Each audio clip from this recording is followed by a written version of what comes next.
Père et du Fils et du Saint-Esprit. Amen. Viens Esprit Saint, viens illuminer nos cœurs pour que nous puissions accueillir la parole de Dieu d'aujourd'hui. Évangile de Jésus-Christ selon saint Matthieu.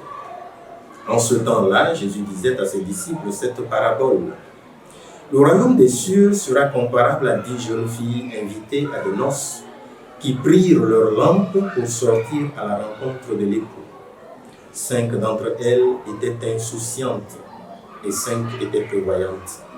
Les insouciantes avaient pris leurs lampes sans emporter d'huile, tandis que les prévoyantes avaient pris avec leurs lampes des flacons d'huile. Comme l'époux tardait, elles s'assoupirent toutes et s'endormirent. Au milieu de la nuit, il y eut un cri. « Voici l'époux, sortez à sa rencontre. » Alors toutes ces jeunes filles se réveillèrent et se mirent à préparer leurs lampes. Les insouciantes demandèrent aux prévoyantes, « Donnez-nous de votre huile, car nos lampes s'éteignent. » Les prévoyantes leur répondirent, « Jamais cela ne suffira pour nous et pour vous. Allez plutôt chez les marchands vous en acheter. » Pendant qu'elles allaient en acheter, l'époux arriva.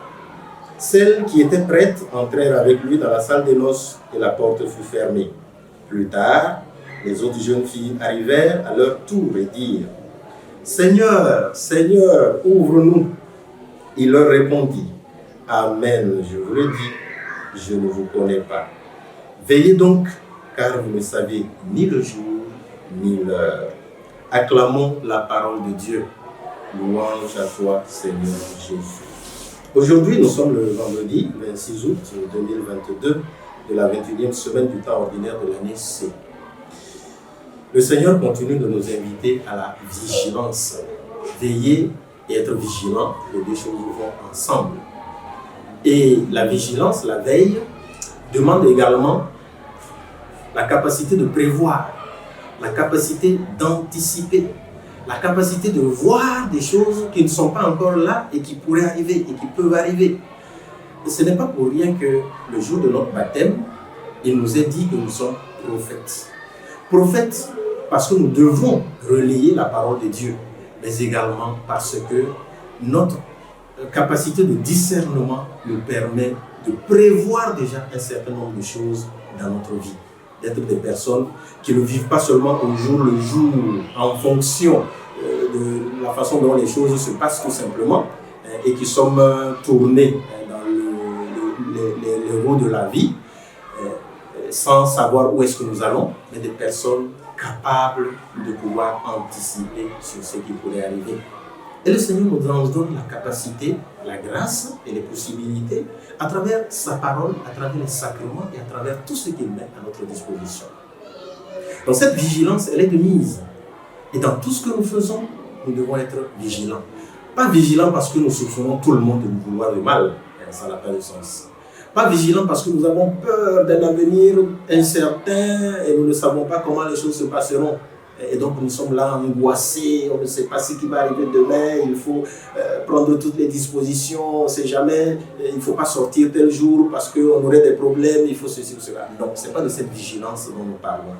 La vigilance dont il s'agit ici, c'est celle qui est à l'exemple de ces jeunes filles sages, intelligentes, qui ont accueilli la parole de Dieu et qui ont vécu leur vie de façon sensée. Qu'est-ce qu'elles font? Elles savent qu'elles ont besoin d'huile et elles prévoient de l'huile en plus pour leurs lampes. Qu'est-ce que nous prévoyons pour nos lampes, mes frères et mes sœurs? Nos lampes, c'est nous-mêmes. Qu'est-ce que nous prévoyons pour nous-mêmes? De quoi nous nous nourrissons? Quelle est notre huile? Est-ce qu'il y en a suffisamment? Est-ce que nous profitons suffisamment de tout ce que l'Église nous offre, de tout ce que nos paroisses nous offrent? Je sais que souvent, quand on parle de formation, par exemple, tu ne vois pas grand monde. Quand on dit la fête, il y a plein de monde. Parce qu'on va manger, on va boire, on va danser, on va chanter. Et c'est bien, on ne peut pas faire que ça. Donc il faut, voilà, des moments de rencontre pour approfondir la parole de Dieu, pour méditer la parole de Dieu. Combien d'entre nous prenons la Bible et cherchons de la lire, de comprendre? Certes, c'est difficile, mais c'est ça justement prévoir. Parce que ce n'est pas évident, ce n'est pas donné, il faut un effort pour pouvoir le faire. Alors je vous invite, en ce jour, à travers cette parole de Dieu, a dit des personnes vigilantes, pas des personnes endormies, des personnes éveillées, vigilantes, qui sont capables de se donner les moyens d'aller vers le Seigneur, de grandir dans la relation avec le Seigneur, d'accueillir toutes les grâces que le Seigneur nous fait chaque jour. Au nom du Père et du Fils et du Saint-Esprit. Amen.